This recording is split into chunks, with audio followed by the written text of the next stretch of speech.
En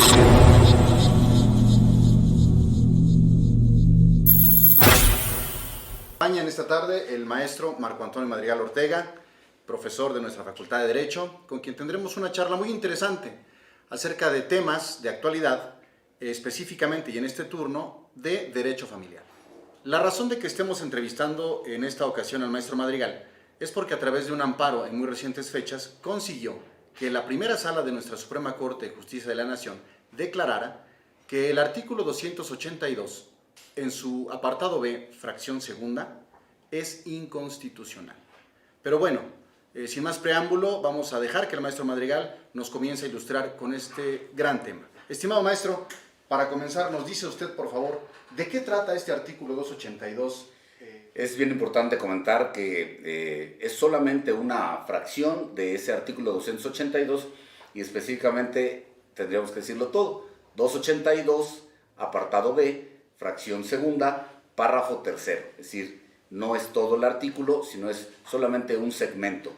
Pero bueno, es importante porque en ese segmento del artículo del Código Civil de esta Ciudad de México se establece, en mi opinión, un tema de discriminación visto desde mi perspectiva, evidentemente desde otros habrá puntos de vista encontrados, en donde la guardia y custodia a favor de los menores de 12 años prácticamente es de manera automática a favor de las madres.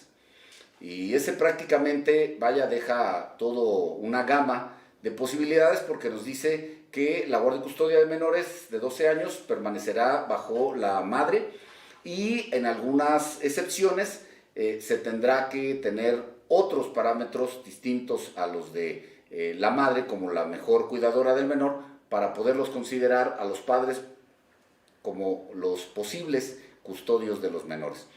Esa parte es lo importante. Pero ese mismo precepto que establece nuestro Código Civil está prácticamente en todos los códigos civiles de todas las entidades federativas del Estado mexicano. Entonces, podemos decir que es una regla generalizada que se ha venido teniendo desde hace muchos años, en los que la guardia y custodia de menores de 12 años y otros estados establecen 10 años, 13 años, pero es un promedio de edad, deben de permanecer bajo la guardia y custodia de la madre. Y entonces impone, por un lado, la carga de que las madres tengan la guardia y custodia de los menores sin que se entre a mayor estudio, y por el otro lado, prácticamente radica la posibilidad de que los padres sean los custodios de los menores, de sus hijos menores a estas edades, ¿no? Por esa razón es que presentamos ese juicio de amparo que ha venido a cambiar todo el sistema jurídico. Sin perder de vista, es importante esto, sin perder de vista que ese artículo 282, en su apartado B, fracción segunda, párrafo tercero, que establece esta circunstancia de la guardia y custodia a favor de las madres, cuando los hijos son menos a 12 años, ya había sido estudiada por la primera sala de la Suprema Corte de Justicia de la Nación, quien determinó que era constitucional. Muy bien. Hay dos datos muy importantes que nos proporciona el maestro Madrigal. El primero de ellos es la opinión o pensamiento social generalizado de que las madres, per se, son los custodios más idóneos para ejercer la guardia y custodia de menores de 12 años. Y como lo escuchamos en todo el país, ¿qué significa esto? Que nuestra sociedad está evolucionando. Definitivamente la familia mexicana no es la misma de hace 50 años, ha venido cambiando y este probablemente sea uno de los cambios más importantes.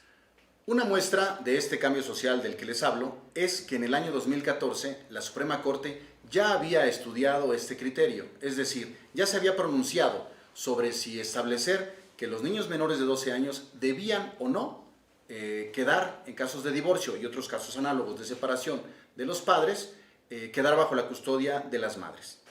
Pues bien, ahora vamos a pedirle al maestro Madrigal, por favor, que nos ahonde un poco más en por qué considera usted, como nos acaba de decir, que existe un fenómeno de discriminación.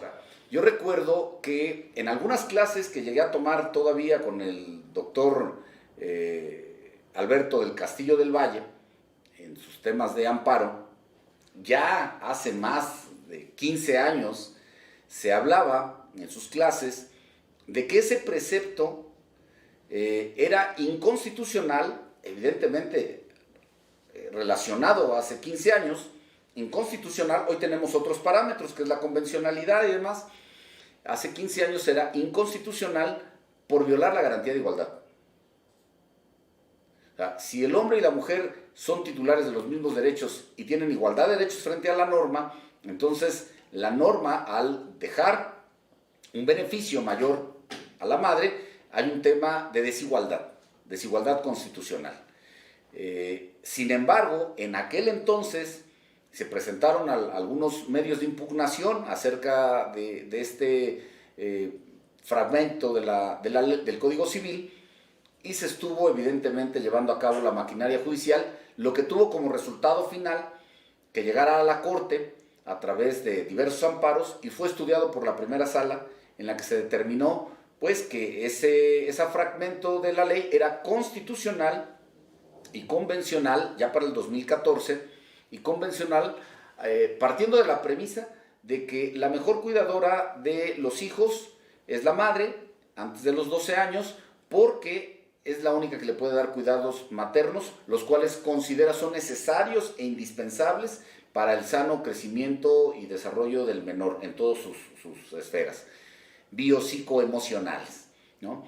Y que la Corte se apoyó en diversos temas de psicología, de sociología, para poder llegar a esta determinación, y fue declarado entonces ese precepto como constitucional y convencional.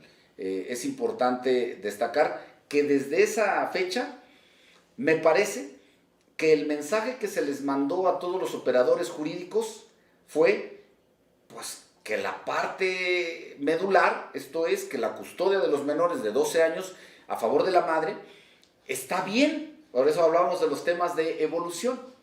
Está bien que se determinara, y prácticamente se erradicó la posibilidad de combatirlo. Prácticamente. ¿Por qué? Porque después, a través de distintos mecanismos, se llegó a que la Corte tuviera que reconocer cómo nos impacta en nuestro sistema jurídico mexicano los diversos tratados internacionales, y derivado de ello se vino un tema de ponderación, que están obligados todos los operadores jurídicos a realizarlo a favor de los menores a través del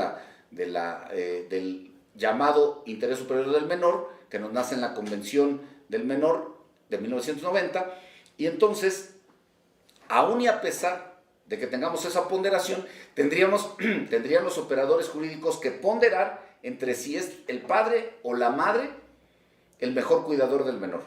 Sin embargo, esa ponderación pues no se realiza, porque además estamos hablando de una medida precautoria. Entonces, prácticamente con los elementos que se presentan en la demanda, pues no se tienen elementos para poder ponderar nada. Y aunque hubiera una plática de menor, pues lo único que ponderan es la plática de menor. Y en la plática de menor, pues no nos dan tampoco mayores datos, porque en muchas ocasiones ya hay influencias de los padres respecto del menor para ver con quién se va a quedar. Y entonces se llega a un debate, ahí un juego de lealtades con el menor, en el que le llaman agarrarse a hijazos procesalmente, en el argot jurídico, y no nos da tampoco mayores datos. Entonces, este tema respecto de que ponderaran los operadores jurídicos tampoco se llevó a cabo. Y bueno, sigue el tema estando presente, y estando presente fue que lo llevamos hasta la Corte a través de un amparo que fue debidamente incursionado y planificado para que llegara a tocar la sede de nuestra máxima Corte Constitucional, y que se determinara para si a tiempo presente seguimos determinando que ese fragmento de la ley sigue siendo no solamente constitucional, sino convencional. Por fortuna, la primera sala determinó que hoy en día no podemos afirmar que sea constitucional, menos que sea convencional, y que por el otro lado sí viola los derechos de los menores, y que deja ver con claridad que hay un tema de discriminación en ese precepto.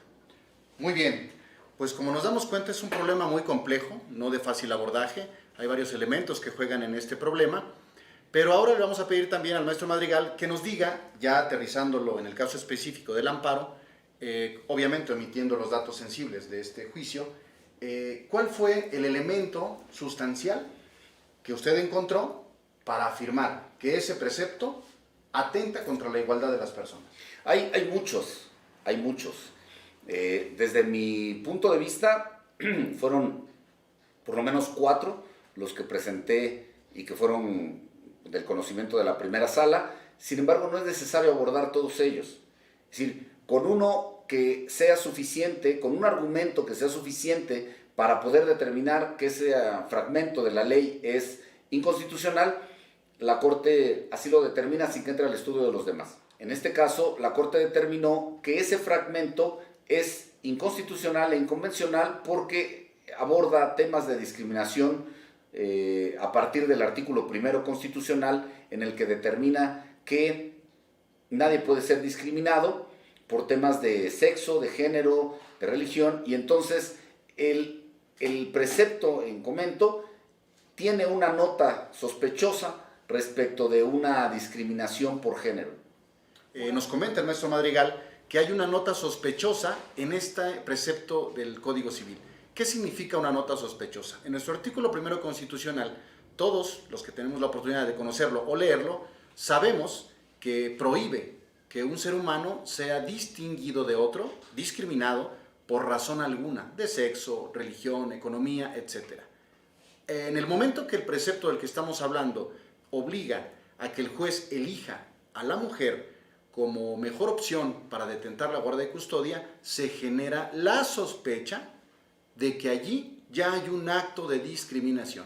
Y es precisamente a lo que se refiere el maestro Madrigal. Estimado maestro, ahora, si nos hace usted el favor, ¿cómo logró usted que arribara su amparo? Porque todos sabemos, para los que no sean abogados, les hemos de decir que los amparos son conocidos por jueces de distrito. Posteriormente, en algún recurso, por tribunales colegiados. Pero muy difícilmente un amparo llega al conocimiento de la Suprema Corte, lo que supone ya de por sí un gran logro. ¿Qué ocurrió con ese mecanismo de procesamiento de su amparo, maestro Madrigal, para que fuera tan importante y pudiera llegar a la Suprema Corte? Pudimos haber optado por un recurso de apelación, y que en algunos otros estados también hay un recurso que va de manera vertical, y decidimos mejor optar por el juicio de amparo por